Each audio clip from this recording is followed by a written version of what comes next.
आप देख रहे हैं बहस बिहार की और आपके साथ मैं हूं विवेक। बेहतर तरीके से आप देख पाएंगे, समझ पाएंगे। यहां लिखा है मोदी का कैसे मुकाबला करेगा विपक्ष, इसलिए कि अगर उंगलियां चिपकी हुई हों, सटी हुई हों, तो इसे मुट्ठी में तब्दील किया जा सकता है और इसकी जो ताकत है, इसकी ताकत का अंदाजा आप लगा सकते हैं। लेकिन अगर इन उंगलियों को आप अलग अलग कर दें और फिर कोशिश करें मुट्ठी बांधने की, तो फिर मुट्ठी नहीं कहलाएगी। तो जिस तरीके से इंडी गठबंधन पूरे फुल फॉर्म में आने से पहले धीरे धीरे उनके कई चेहरे जब धीरे धीरे अलग हो रहे हैं, तो फिर कैसे उम्मीद कर लें कि ये आगे जाकर के ये मुट्ठी मोदी का मुकाबला कर लेगी, विपक्ष मोदी का मुकाबला कर लेगा। अगर मुकाबला करेगा तो कौन सी ऐसी रणनीति है। एक फॉर्मूला तो नीतीश कुमार छोड़कर आए थे। नीतीश कुमार ने बढ़िया एक फॉर्मूला दिया था कि भाई बीजेपी का एक कैंडिडेट होगा और हम सबका एक होगा। अब ये प्लान बी के तहत, यानी कि उसका तो तोड़ है, अब नरेंद्र मोदी को पता चल गया, एनडीए को पता चल गया कि हाँ इसका भी कुछ तोड़ है, क्योंकि नीतीश कुमार होम्योपैथ वाला इलाज करते हैं, एलोपैथ का नहीं करते हैं। तो ऐसी स्थिति में इस मुकाबले को किस तरीके से हम देख पाएंगे, कैसे देखा जाए, आज की डिबेट हम शुरू करते हैं और सीधे आते हैं। दानिश इकबाल प्रवक्ता बीजेपी से हमारे साथ है, जवाज अहमद प्रवक्ता आरजेडी से, ज्ञान रंजन प्रवक्ता कांग्रेस से, डॉक्टर संजय कुमार हमारे साथ राजनीतिक विश्लेषक मौजूद हैं और स्वागत करना चाहेंगे सभी का। डॉक्टर संजय कुमार, जो रफ्तार है, जो गतिविधियां हैं, जो एक आकार और प्रकार की बात की जा रही है, जो ताकत की बात की जा रही है, आप समझ पा रहे हैं कि जो जिस मुट्ठी और हाथ और पंजे और उंगलियों के बिखराव की बात हमने की और जो आज गीता कोड़ा का जो प्रकरण हो गया, तो ऐसे में कई चेहरे जो हैं, जो मजबूत चेहरे हैं, पुराने चेहरे हैं, अगर वो साथ छोड़ रहे हैं तो कहां तक चलेंगे, कितने मीटर, कितने किलोमीटर? नहीं, अगर लोगों का साथ इनका छूट रहा है तो एक सवाल तो है, क्योंकि ऐसे कई मुद्दे ऐसे हैं, जैसे मोदी जी की लोकप्रियता, जो इनके वेलफेयर स्कीम्स हैं, जिसको लाभार्थी कहते हैं, जिसके साथ हैं, और ये वैसे नेता जिनका कि एक जनता में एक अपना कनेक्शन है, जनता से वो सीधे सीधे कनेक्ट होते हैं, वो छोड़ करके चले जा रहे हैं। आज मैंने देखा कि केरला में वायनाड से जहां राहुल गांधी जी लड़ते हैं, वहां से जो वहां की पार्टी है उसने अपना कैंडिडेट दे दिया है। तो लग तो रहा है कि जो इनके नेता हैं, चाहे वो गीता कोड़ा की बात करने, अशोक चौहान की बात करने, जो भी इनके जो वैसे सीजन्ड लीडर, जिनके भरोसे कांग्रेस को लगता था कि हम अपनी जमीन को उर्वर कर सकते हैं और उसमें हम लहलहाती हुई वोट की जो फसल है हम काट सकते हैं, तो जब वही पौधे ही सूख रहे हैं या वो पाला बदल रहे हैं, उनकी निष्ठा बदल रही है, दल बदल रहे हैं, तो एक चुनौती तो है। लेकिन अगर मान लिया जाए कि मोदी की गारंटी है, अगर मोदी जी का अश्वमेध का रथ अगर चला है और इधर राहुल जी की न्याय यात्रा है, तो वो तो ठीक है कि न्याय यात्रा के माध्यम से आप जनता से जुड़िए, कनेक्ट होइए।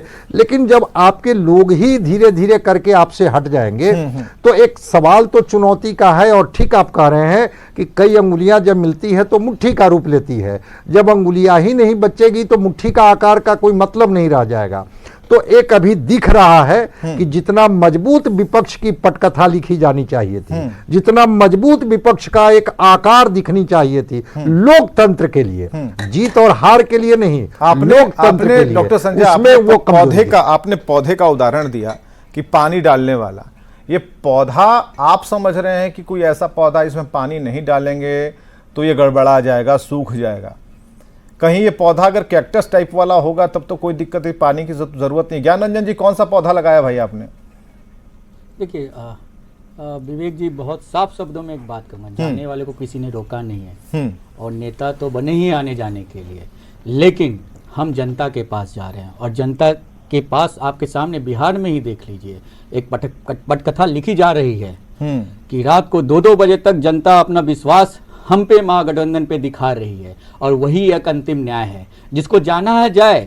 और कितना अजीब सी बातें लगती है ना, जब आप कहते हो कि मोदी जी की लहर है, मोदी जी की प्रसिद्धि है, मोदी जी बहुत फेमस हैं, तो जब मोदी जी फेमस है तो दूसरे पार्टी से लोगों को इंपोर्ट कर रहे हैं, और वो भी टेंटेड, वो भी जिसपे भ्रष्टाचार का आरोप लगाओ, वैसे नहीं तो आपने ज्ञान रंजन जी का नहीं सुनिए, आपने कहा कि जिसको जाना है वो जाए, मोदी जी ने कहा जिसको आना है वो आए, तो क्या दिक्कत है? मैं वही तो कह रहा हूँ, इस पर जवाब दे रहा हूँ। विवेक जी सुन लीजिए, मैंने तो बस अभी शुरू किया, मैं सारी बातों को जवाब दूंगा और इसीलिए मैं आया भी हूँ। मैं आपको यही तो कहना चाह रहा हूँ कि जब आपको अपने ऊपर इतना प्रचंड विश्वास है। जब आप कहते हो कि हम तो 370 पार करेंगे और फलाना करेंगे, तो आप अपने बल पे अपने लोगों को करो ना। अपने लोगों की हत्या करके, अपने पार्टी के कार्यकर्ताओं की हत्या करके आप जो पटकथा लिख रहे हो, वो दिन दूर नहीं जब ये झंडा इनका झुकेगा। और तीसरी सबसे बड़ी बात, ठीक है ना, तो आप एक तरफा क्यों कह रहे हैं कि मोदी जी को अगर विश्वास है अपने आप पर, तो दूसरी तरफ क्यों देख रहे हैं? ये भी तो समझ सकते हैं। इसका एक एंगल ये भी है कि आपके नेताओं को मोदी जी पर ज्यादा विश्वास है, इसलिए उनका साथ चाहते हैं। नहीं, देखिए अब विवेक जी, आपने इतना कठिन सवाल पूछा है तो इसका कठिन जवाब है, बहुत शांति से सुनिएगा। जो भी नेता गए हैं उनके आप चीजों को देखिएगा, हर भरे मन से हमारे प्रधानमंत्री नहीं, उन लोगों को कितने बार भ्रष्टाचारी घोषित किया है। लाखों करोड़ का दामन पे दाग लगा के उन्होंने बोला है। क्या देश के प्रधानमंत्री जब स्टेज से, पब्लिक मन से ऐसी बातें करते हैं जिस व्यक्ति के लिए, उसी व्यक्ति को वेलकम करते हैं, तो इसका जवाब आप मुझसे मत लीजिए, भारतीय जनता पार्टी के प्रवक्ताओं से लीजिए। ठीक है, एक मिनट मैं फिर कह रहा हूं, हमारे लिए जनता है। एक मिनट विवेक जी, हमारे लिए जनता है, और जनता, हमने 17 साल बनाम 17 महीने का जो काम किया है, हम तो जाएंगे और बोलेंगे कि हमने क्या किया है। बिहार में 40,000 लोग बाहर से आए, कितना अच्छा मैसेज जा रहा था, वाह कि बिहार में बाहर से लोग नौकरी पा रहे थे। इन लोगों को ये बातें भी नहीं पची, और इन्होंने ऐसी पटकथा लिखी कि अपनी रोटी और अपने पेट भरने के लिए, सत्ता में आने के लिए इन्होंने बिहार को फिर से बदनाम कर दिया। ये बिहारी नहीं हो सकते, ये बिल्कुल बिहारी नहीं है। बिहार के नाम पे लिखा जाएगा इतिहास में कि अपनी गद्दी पाने के लिए इन्होंने बिहार तक को नहीं छोड़ा। एक मिनट डॉक्टर संजय, हम जाएंगे बीजेपी के बाद। डॉक्टर संजय, जरा बताइए, ये दलील कैसी है कांग्रेस की? इस दलील में कितना दम है? अरे इस दलील में कोई दम नहीं भाई। आपके बाग का मालिक आपका बाग छोड़ करके दूसरे के बाग में जा रहा है, उसके घास को हटाने, उसमें पानी डालने। आपने कटीला पौधा कहा ना कि जो जीरोफिटिक प्लांट्स हैं, तो वो जो जीरोफिटिक प्लांट्स है वो तो डेजर्ट में है ना, उसके लिए हो सकता है। लेकिन अगर पूरे भारत को हरा भरा बनाना है तो उसके लिए आपको माली चाहिए, और वो माली थे आपके पास। लेकिन वो माली को कौन सी बातें अपील नहीं की जिसकी वजह से वो आपके बाग को हरा भरा करने के बजाय वो जाकर के मोदी जी के बाग को, हाँ, बाग ही बदल दिया। तो भाई कैसा माली, और उस माली का नेता कैसा, जो अपने माली को नहीं संजो करके रख पा रहा है और उसकी निष्ठा बदल जा रही है, वो बाग बदल दे रहा है। यहां पर जाकर के विपक्ष पर एक लोकतंत्र के लिए, फिर मैं कह रहा हूं कि लोकतंत्र के लिए, एक मजबूत लोकतंत्र के लिए इसकी जरूरत थी। और शायद राहुल गांधी न्याय यात्रा के साथ अगर इन नेताओं को अपनी झोली में बचा करके रखते, जिसकी वजह से, जिनकी ताकत से कल उनका बाग हरा भरा होता, फसलें लहलहाती या फूल खिलते, तो जब आपका माली ही चला गया तो फिर पौधे को सींचेगा कौन, पटाएगा कौन, बचाएगा कौन? तो उस माली को बचाने की जिम्मेवारी भी इस पार्टी की है। और आप कह रहे हैं कि माली जा रहा है तो जाए, तो भाई जिस माली के भरोसे आपका बाग है उसी को आप इस तिरस्कृत भाव से करें कि जिसको जाना है जाए। तो एक सवाल तो है विपक्ष पर कि क्या इसी तरह से हर माली को आप भेजते रहेंगे दूसरे दल में? छोटा सा सवाल और 30 सेकंड का आपके पास वक्त। डॉक्टर संजय, क्या तेजस्वी जिस तरीके से ये यूं ऐसे हाथ हिला रहे हैं जहां भी जा रहे हैं, ये मुझे याद दिलाता है इसके पिछले विधानसभा चुनाव की, और तेजस्वी ऐसे ही हाथ हिला रहे थे, ठीक है, और नंबर्स बेजोड़ आए। तो क्या ये जो कॉन्फिडेंस पहले से तो जो था बचा हुआ, उसमें ये ओवर कॉन्फिडेंस वाला तड़का लग गया इस वक्त? और राहुल गांधी एंड टीम यानी इंडी गठबंधन को ऐसा लगता है कि जो भीड़ तेजस्वी जुटा पा रहे हैं, उनकी बात सुनने के लिए जितने लोग आ रहे हैं, कहीं ना कहीं लोग कहीं भी चले जाएं, अगर तेजस्वी को हमने ले लिया है तो उस फॉर्मूले यानी A to Z को पकड़कर हम आगे बढ़ सकते हैं, ऐसा है? नहीं, तेजस्वी यादव अगर जाकर के मंचों से चीजों को संबोधित कर रहे हैं तो उसमें दम है। चूंकि वो कह रहे हैं कि भाई जो हमने प्रोमिसेस किया उसको हमने एग्जीक्यूट किया, इंप्लीमेंट किया, तो स्वाभाविक है कि A to Z उनकी बातों को सुनने आएंगे। कहा जाता था ना कि उनकी सभाओं में एक खास समुदाय के लोग ही आते थे जो उनको सुनते थे।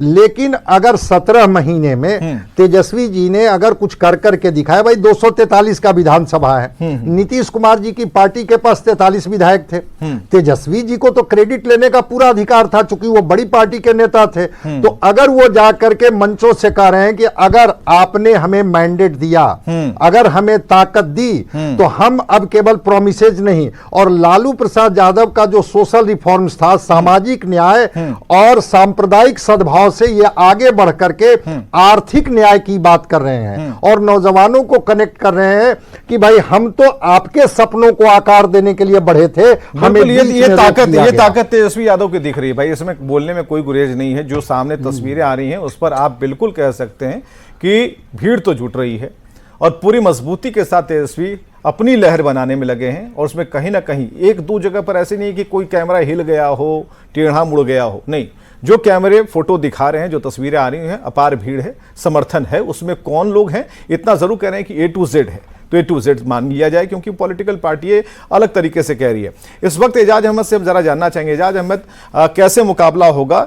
एक मुकाबला तो चलिए दिखता है कि तेजस्वी अपनी तैयारी में लग गए हैं, बहुत पहले से लग गए हैं, उसी फॉर्मूले पर काम कर रहे हैं। बीजेपी कहती है कि 12 महीने हम तैयार रहते हैं और तेजस्वी ने जो तैयारी की वो दिख रहा है कि 12 महीने नहीं बल्कि 17 महीने में जो किया, वो भीड़ अभी भी तेजस्वी से बहुत कुछ चाहती है। विवेक जी, अभी आपने स्वयं कहा कि जिस तरह से तेजस्वी जी के सभाओं में भीड़ आ रही है, जिस तरह से तेजस्वी जी के ऊपर आम जन का विश्वास है और सभी वर्ग, सभी जाति, सभी धर्म, सभी तरह के लोग और खास तौर से उसमें नौजवान और महिलाएं जिस जोश और खरोश के साथ तेजस्वी जी का वेलकम कर रही है, ये मुद्दे और मुद्दे के आधार पर जो हम मोदी को घेरने में सफल होंगे, उसका ये बिहार पैमाना है। और बिहार से जो संदेश निकला उसको देश स्तर पर हमने आगे बढ़ाने का काम किया है। आज नफरत वाले लोगों से भी कहीं ना कहीं देश का नौजवान पूछ रहा है कि कहां गया मेरा रोजगार। वो जो 2 करोड़ हर साल रोजगार देने का वादा किए थे, 10 साल केंद्र की सरकार को हुआ, 20 करोड़ नौकरी या रोजगार देना चाहिए था, इन्होंने दिया ऑन रिकॉर्ड भारत सरकार के आंकड़े के अनुसार। नहीं तो फिर आपसे भी तो एजाज भाई आपसे भी तो पूछा जाएगा कि तेजस्वी की ताकत में कोई कमी रह गई थी जो राहुल गांधी के साथ मंच साझा कर रहे हैं, उनके साथ रैलियां अकेले ही भीड़ लेते, ताकत आजमा लेते। देखिए विवेक जी, भारतीय जनता पार्टी, अब भारतीय जनता पार्टी के नेता क्या कहा करते थे, एक अकेला सब पर भारी। उनकी स्थिति क्या आ गई है? जिस दिन से हमने इंडिया गठबंधन का निर्माण किया, इंडिया का जो स्वरूप सामने आया, उसके बाद से ये एनडीए की बैठक किए, 38 दलों का ये समूह दिखाने का काम कर रहे हैं, उस पर भी इनको विश्वास नहीं है। तब ये कहीं ना कहीं ईडी, आईटी, सीबीआई, इन एजेंसियों के माध्यम से उन लोगों को साधने का प्रयास कर रहे हैं जो कमजोर कड़ी हैं। और आपको ऐसा नहीं लगता कि राहुल के साथ जाना आपको प्लस पॉइंट लगता है? देखिए विवेक जी, स्पष्टता इंडिया गठबंधन है। इंडिया गठबंधन में सभी जो हमारे नेतृत्व है, गैलेक्सी लीडरशिप है, हमारे यहाँ जो चेहरे हैं वो स्पष्ट रूप से दिख रहे हैं। इनके पास कोई चेहरे नहीं है, हम जो हमारे 2 बातें हैं। दानिश इकबाल प्रवक्ता बीजेपी से हमारे साथ है। दानिश इकबाल जी, अंत भला तो सब भला, पुराना इलेक्शन याद आता है जब नीतीश कुमार मन से कह रहे थे अंत भला तो सब भला, और ऐसा लगा बिल्कुल इमोशनल टच वाला ये पूरी लाइन उन्होंने कह डाली थी। लगा कि नहीं ठीक है, अंत भला तो सब भला, तो एक तरह से सपोर्ट में आना चाहिए। इस बार क्या तैयारी है और जो स्थितियां देख रहे हैं आप, भीड़ देख रहे हैं यहाँ पर, और जो एक भीड़ तेजस्वी इकट्ठी कर रहे हैं, जिन यात्राओं का जिक्र अभी डॉक्टर संजय कर रहे थे या फिर जो राहुल गांधी यात्रा में थे, अलग अलग यात्राएं चल रही हैं, तो कैसे मुकाबला होगा? कुछ टक्कर नजर आती है सामने? विवेक जी देखिए, भारतीय जनता पार्टी ने पिछले 10 वर्षों में नरेंद्र मोदी जी के नेतृत्व में जो कार्य किए हैं, उससे इस देश के अंदर ये स्थापित हो गया है कि भारत की एकमात्र राजनीतिक दल भारतीय जनता पार्टी है। जो शासन में आती है तो एक गारंटी देती है कि भ्रष्टाचार नहीं होगा, वो गारंटी देती है कि लोक कल्याणकारी कार्य होंगे, वो गारंटी देती है कि शोषित, वंचित, दलित, पिछड़े जो लोग हैं उनके लिए जो है काम होगा। और एक अनगिनत जो है काम नरेंद्र मोदी जी के नेतृत्व में इस देश के अंदर किया गया है। और ये जो चुनाव है, ये लोकसभा का चुनाव है, भारतीय जनता पार्टी पिछले 10 वर्षों के रिपोर्ट कार्ड को लेकर जनता के बीच में जाएगी। हमारे पास नरेंद्र मोदी जी का नेतृत्व है, नरेंद्र मोदी जी का चेहरा है, जिन्होंने स्थापित किया है कि 10 वर्षों में भारत के जनमानस के लिए कैसे काम किया जा सकता है। आपके पास नरेंद्र मोदी जैसा चेहरा है, लेकिन बाकियों के चेहरे को क्यों छीन ले रहे हैं? नहीं, हम किसी के चेहरे को नहीं, आरोप है आपके ऊपर, मैं नहीं कह रहा, ये आरोप नहीं, मैं बताता हूं विवेक जी, भारतीय जनता पार्टी की विचारधारा में अपनी कोई अगर आस्था रखता है, भारतीय जनता पार्टी के नेतृत्व को कोई स्वीकार करता है, तो भारतीय जनता पार्टी में उसका स्वागत है। ये मैं बार बार कह रहा हूं। सोचना उन लोगों को है विवेक जी जिन पार्टी के बड़े बड़े नेता उनको छोड़ करके जा रहे हैं। उसका कारण यह है कि आप इस राजनीतिक दल भारत के अंदर जो राजनीतिक दल है उनका आप कंपैरेटिवली अगर अध्ययन करेंगे, आप भारतीय जनता पार्टी और दीगर पार्टियों का कंपैरेटिवली अध्ययन कर लीजिए तो आपको समझ में आएगा कि भारतीय जनता पार्टी की जो कार्यशैली है, जो संरचनाएं हैं, जो संगठनात्मक संरचनाएं हैं, वो कितना दीगर पार्टियों से अलग है। हम संगठन के तौर पर कितने मजबूत हैं और हमारा एक एक कार्यकर्ता भारत को कैसे आगे विकास की ओर ले जाना है उस पे कार्य करता है। दूसरी तरफ अगर आप दूसरी दीगर लेकिन पार्टियों को आपके ऊपर तो सवाल उनके- इसी बात को लेकर के है कि भाई एक अकेला सब पर भारी कहते थे, अब अकेला रहे कहां, बाकियों को आपने अकेला छोड़ रखा है, चुन चुन कर नेता उठाते जा रहे हैं आप। नहीं, हम चुन चुन कर किसी को नहीं उठा रहे हैं। देखिए, जो भी दूसरे पार्टी के नेता हैं वो अगर भारतीय जनता पार्टी के मिशन में जो देश को सर्वश्रेष्ठ बनाना है विश्व के अंदर, देश को विकास की ओर जो 10 सालों में विकास हुआ है, आगे भी 5 साल जो हमारे जो विजन है उसमें अगर कोई सहयोग करना चाहता है, कोई भागीदार बनना चाहता है तो उसके लिए स्वागत है, कहीं क्यों रुकावट होनी चाहिए। लेकिन सोचना यह है कि जो विपक्ष है, जो एनडी अलायंस की जो गठबंधन की संरचनाएं की गई थी, वे लोग कहां हैं आज? क्योंकि वो आज इसलिए टूट रहे हैं क्योंकि भारतीय जनता पार्टी जो है वो विजन लेके चल रही है शोषित, वंचित, पिछड़े लोगों को देश को आगे ले जाने का। हमारे यहां व्यक्ति कोई नहीं है, लेकिन दूसरी जगह क्या है कि भाई अपने बेटे को स्थापित करना है, अपने परिवार को स्थापित करना है, अपनी राजनीतिक वजूद और राजनीतिक जमीन को बचाना है, इसलिए अलायंस कर रहे हैं। और हम जो है देश को आगे ले जाना है, देश के विकास को आगे ले जाना है, तो ये डिफरेंस है हम में और उनमें, इसलिए जनता हमारे साथ है। एक मिनट इंतजार कीजिए जरा। ज्ञानरंजन जी प्रवक्ता कांग्रेस से हैं। ज्ञानरंजन जी, ये परिवारवाद वाला फिर से मसला आ गया भाई, ये आता रहेगा आप लोगों के लिए। तो देखिए क्यों आता रहेगा, यही तो गलती है ना कि मतलब हाथ कंगन को आरसी, क्या डेटा देख लीजिए ना, क्या बीजेपी में परिवारवाद नहीं है क्या? अगर अपने हिसाब से अगर चीज़ों को डिफाइन करने लगे तो यही तो सबसे बड़ा सहूलियत है बीजेपी के।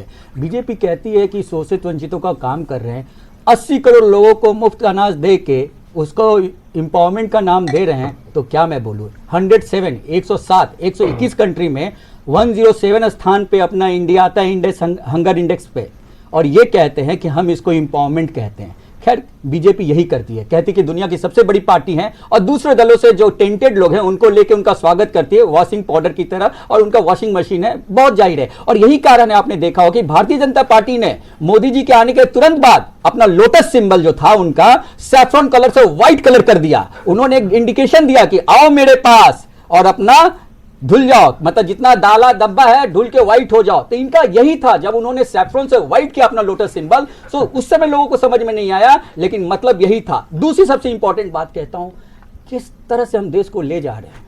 आप परिवारवाद की बातों के लक्ष्यदार बातों में उलझ जाते हो, तो जब हम मुद्दे की बात करते हैं, जब हम अपनी योजनाओं की बात करते हैं, हमारी विचारधारा क्या है? कांग्रेस पार्टी अगर कोई भी हमारे नेता जननायक राहुल गांधी जी मुद्दे उठाते हैं तो जनहित में कहते हैं। उन्होंने जो प्रेडिक्शन किया, चाहे वो जीएसटी का हो, चाहे वो कोविड का हो, चाहे वो नोटबंदी का हो, क्या उसका रिजल्ट सही आया कि नहीं? इवन पेटीएम, आप देख लो पेटीएम की क्या हालत है। तो इसी तरह, और इसके पीछे भी क्या चीजें चल रही है आपको मुझसे ज्यादा पता है। ठीक है डॉक्टर संजय कुमार यहाँ जननायक की भूमिका में है, और कांग्रेस के जो बाकी लीडर्स हैं जननायक वाला कब से जोड़ा गया है राहुल गांधी के नाम के आगे?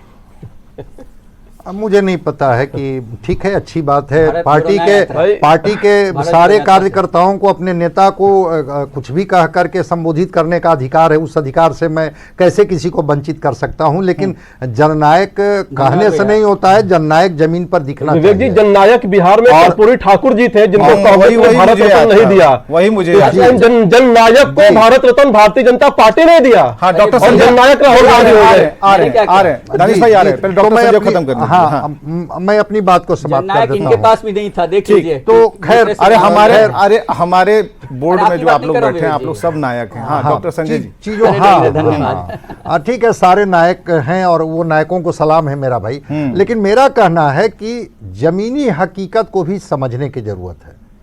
शायद अगर कांग्रेस मुद्दे को उठाती, मुद्दे की कमी नहीं है, मुद्दों को उठा नहीं पाती है, मुद्दों को कनेक्ट नहीं कर पाती है, और अगर मुद्दों को कनेक्ट कर पाती, जो भरोसा कल दिया था, ठीक है मोदी जी ने गारंटी दी थी, नौजवानों के रोजगार को लेकर के सवाल हैं, महंगाई को लेकर के सवाल हैं, जो हंगर इंडेक्स की बात की कि इतना अन्न उत्पादन ये देश कर रहा है, उसके बाद भी वो सवाल अभी वहीं के वहीं खड़ा है। न्यूट्रिशनल डिफिशियंसी का सवाल है, कहीं ना कहीं से इन्फ्लेशन जो है वो छलांगे लगा रहा है, इसके सवाल हैं। तो मुद्दे उठाएंगे कौन? जो इनके मुखर नेता होंगे। बिल्कुल। लेकिन वो मुखर नेता तो इनके दूसरे दल की तरफ भाग रहे हैं और उनको न ये रोक पा रहे हैं न उनको ये समझा पा रहे हैं। तो कमजोर कड़ी को भारतीय जनता पार्टी ने पकड़ा। इनकी कमजोर कड़ी कौन है? वैसे नेता जिनका एक रिफ्लेक्शन था, सोसाइटी में प्रभाव था, क्यों नाराज हुए इनसे और क्यों नाराज हो करके वो पाला बदल रहे हैं, दल बदल रहे हैं। तो जो मुद्दे थे, उन मुद्दों को अगर आप उठाते और मुद्दों पर सत्ता को अगर आप घेरते कि जो आपके वादे थे, वो वादे इरादे में तो नहीं दिख रहे हैं, और अगर इरादे अमली जामा नहीं पहना तो फिर जनता आपको क्यों चुने, हमें क्यों नहीं चुने? ये मुद्दा मुखर होकर के नहीं उठा पा रही है कांग्रेस, या मजबूत विपक्ष की भी जो पटकथा है, चलिए उसकी काफी क्षेत्रवाद लिस्ट काफी चौड़ी है। बहुत बहुत शुक्रिया आप सभी का आने के लिए। फेहरिस्त काफी लंबी है और धीरे धीरे चीजें बढ़ती जा रही हैं, और ऐसे में कई ऐसे चेहरे हैं जो कि कमजोर ही कर रहे हैं डी गठबंधन को। लेकिन फिर सवाल वही है कि भाई मुकाबला कैसे करेंगे मोदी का।